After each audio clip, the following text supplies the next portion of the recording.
adalah suatu program dalam setiap kerja wajib kabinet. Pada masa demokrasi liberal dan berlanjut menjadi agenda utama. Latar belakang: Belanda terus menunda penyelesaian masalah hingga bertahun-tahun lamanya. Kondisi ini mengecewakan bangsa Indonesia, sehingga Presiden Soekarno menegaskan bahwa perjuangan Indonesia tidak akan selesai sebelum Irian Barat menjadi bagian dari NKRI, dan Indonesia tidak akan mundur sejengkal pun dari Irian Barat. Perjuangan pembebasan Irian Barat. Pemerintah Indonesia melakukan upaya pembebasan dengan 4 cara. Yang pertama, perjuangan diplomasi. Pembebasan Irian Barat melalui perundingan bilateral antara Indonesia dan Belanda melalui Front PBB dan dukungan negara-negara Asia. 2. Konfrontasi politik. Pada tanggal 17 Agustus 1956, Kabinet Ali Sastro-Mijojo membentuk pemerintahan sementara di Irian Barat di Solasiu Tidore, dan pada tanggal 10 Februari 1958 pemerintah membentuk Front Nasional Pembebasan Irian Barat.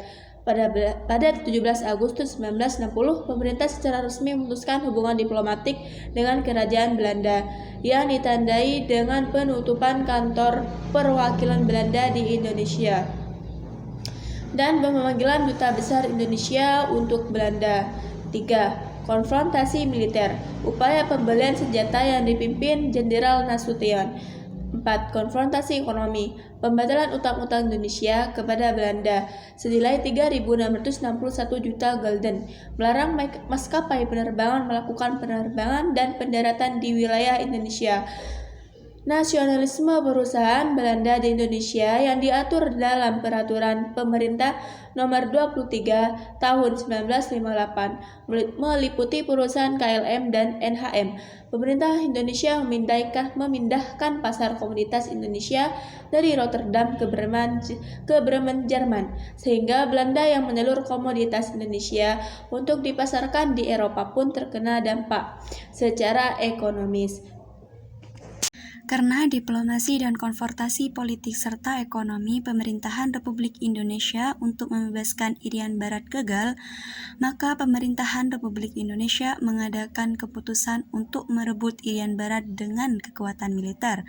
Akan tetapi rencana itu diketahui oleh Belanda dan dilaporkan kepada PBB bahwa Indonesia melakukan agresi, dan dari situlah Belanda memperkuat kedudukannya di Irian Barat dengan cara mendatangkan bantuan militer dan mengirim kapal induk Karel Dorman ke perairan Irian Barat pada bulan Agustus 1961. Presiden Soekarno mengadakan rapat raksasa di Yogyakarta pada tanggal 19 Desember 1961, dan dari hasil rapat raksasa ini dibentuklah Tri Komando Rakyat atau Trikora. Tri Komando Rakyat atau Trikora ini memiliki tugas khusus, yaitu 1. Menggagalkan pembentukan negara boneka Papua buatan Belanda kolonial. 2. Mengkibarkan sang merah putih di Irian Barat tanah air Indonesia. 3. Bersiap untuk mobilitas umum mempertahankan kemerdekaan dan kesatuan tanah air dan bangsa. Setelah Trikora diumumkan, barulah ditentukan Komando Operasi atau bisa disebut Komando Mandala. Komando Mandala terjadi pada tanggal 2 Januari 1962 yang bermarkas di Makassar, Ujung Pandang. Mayor Jenderal Soekarno mengeluarkan surat keputusan nomor 1 tahun 1962 tentang pembentukan Komando Mandala Pembebasan Irian Barat. Tugas khusus dari Komando Mandala: 1. Menggunakan segenap kekuatan dalam lingkungan untuk pembebasan Irian Barat. 2. Menyelenggarakan operasi militer dengan 3 tahap. Nah, tahap pertama yaitu tahap infiltrasi terjadi sampai tahun 1962. Tahap kedua yaitu tahap eksplorasi terjadi awal tahun 1963. Dan tahap ketiga yaitu tahap konsolidasi terjadi pada awal tahun 1964. Karena Komando Pertempuran Laut Aru yang terjadi pada tanggal 15 Januari 1962. Dalam pertempuran ini, kapal Republik Indonesia motor torpedo Bot Macan Tutul atau MTB Macan Tutul berusaha melakukan perlawanan, akan tetapi akhirnya tenggelam dan menyebabkan komoditas Yos Sudarso dan Kapten Wirotno gagal. Rencana Bunker. Isi dari rencana Bunker itu: 1. Belanda menyerahkan Irian Barat kepada Indonesia melalui Badan PBB Untea. 2. Diadakan penentuan pendapat rakyat atau Papera Irian Barat secara pemilihan. Pelaksanaan penentuan pendapat rakyat atau Papera itu melalui 3 tahap. Tahap pertama terjadi pada 24 Maret 1969, konsultasi dengan Dewan-Dewan Kabupaten di Jayapura mengenai tata cara penyelenggaraan Papera. Tahap kedua terjadi bulan Maret sampai Juni 1969, pemilihan anggota yang terpilih 1026 anggota dari 8 provinsi yang terdiri 983 pria dan 43 wanita. Tahap 3 terjadi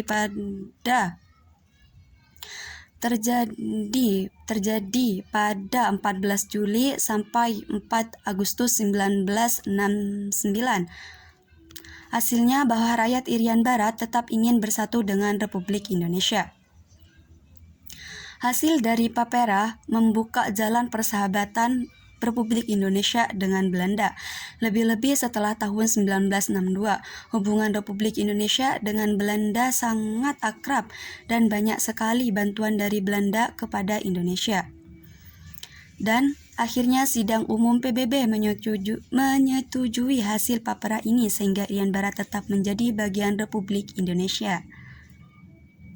Yang terakhir yaitu adalah Perjanjian New York, terjadi pada tanggal 15 Agustus 1962, menerima rencana Bunker, Menlu Dr. Subadrio sebagai delegasi Indonesia, Van Royem dan Schurman sebagai delegasi Belanda. Isi dari Perjanjian New York sendiri itu adalah: 1. Mulai tanggal 1 Oktober 1962, kekuasaan Belanda atas Irian Barat berakhir dan diserahkan ke Indonesia melalui Untea. 2. Mulai tanggal 31 Desember 1962, bendera merah putih dikibarkan di samping bendera PBB. Dan yang terakhir, tanggal 31 Mei 1963 secara resmi PBB melalui Untea menyerahkan Irian Barat kepada pemerintahan Republik Indonesia. Dan dari situlah konfrontasi. Latar belakang, karena Federasi Malaysia dianggap sebagai proyek neokolonialisme Inggris di Asia Tenggara, rencana pembentukan Federasi Malaysia mendapat tentangan dari Filipina dan Indonesia. Untuk menyelesaikan konflik, diadakan konferensi Mapilindo di Filipina pada tanggal 31 Juli sampai 5 Agustus 1963. Hasil dari konferensi ini ada 3, yaitu: pertama, Deklarasi Manila; kedua, Persetujuan Manila; 3, Komunikasi Bersama. Untuk pembentukan negara Federasi Malaysia, maka diadakan jejak pendapat atau referendum untuk mengetahui keinginan rakyat di daerah untuk bergabung ke dalam Federasi Malaysia. Namun, sebelum suara rakyat daerah dapat dipastikan keinginannya, pada tanggal 16 September 1963, Federasi Malaysia memproklamasikan berdirinya Federasi Malaysia. Akibat aksi sepihak deklarasi tersebut, maka hubungan Indonesia-Malaysia semakin memburuk. Di tengah kemacetan diplomasi pada 3 Mei 1964, Presiden Soekarno mengumumkan Dwi Kora atau Dwi Komando Rakyat yang berisi: A. Perhebat ketahanan revolusi Indonesia. B. Bantu perjuangan rakyat Malaysia untuk bebas dari neokolim Inggris. Di tengah kondisi hubungan yang semakin memburuk, Malaysia dicalonkan menjadi anggota tidak tetap Dewan Keamanan PBB. Reaksi Indonesia menolak usulan pencalonan Malaysia menjadi anggota tidak tetap Dewan Keamanan PBB. Namun, pada akhirnya, pada 7 Januari 1965, Malaysia dinyatakan diterima sebagai anggota tidak tetap Dewan Keamanan PBB. Atas keputusan tersebut, Indonesia keluar dari PBB. Akhir konflik ditandai dengan dilaksanakan konferensi di Bangkok pada tanggal 28 Mei 1966. Konferensi Indonesia-Malaysia atau yang lebih dikenal sebagai konferensi saja adalah sebuah peristiwa mengenai persengketaan wilayah dan penolakan penggabungan wilayah Sabah, Brunei, dan Sarawak yang terjadi antara Federasi Malaysia dan Indonesia pada tahun 1962 hingga 1966. Perang ini diawali dari keinginan Federasi Malaya atau lebih dikenal sebagai Persekutuan Tanah Melayu yang ingin menggabungkan Brunei, Sabah, dan Sarawak ke dalam Federasi Malaysia. Namun, keinginan pihak Malaysia ini diketahui tidak sesuai dengan persetujuan Manila.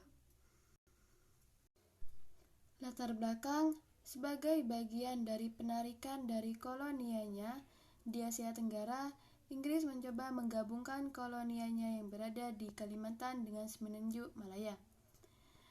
Federasi Malaya dengan membentuk Federasi Malaysia. Namun, rencana ini ditentang oleh Presiden Soekarno yang berpendapat bahwa konsolidasi Malaysia hanya akan menambah kontrol Inggris di kawasan ini, sehingga dapat mengancam kemerdekaan Indonesia. Oh, don't you worry.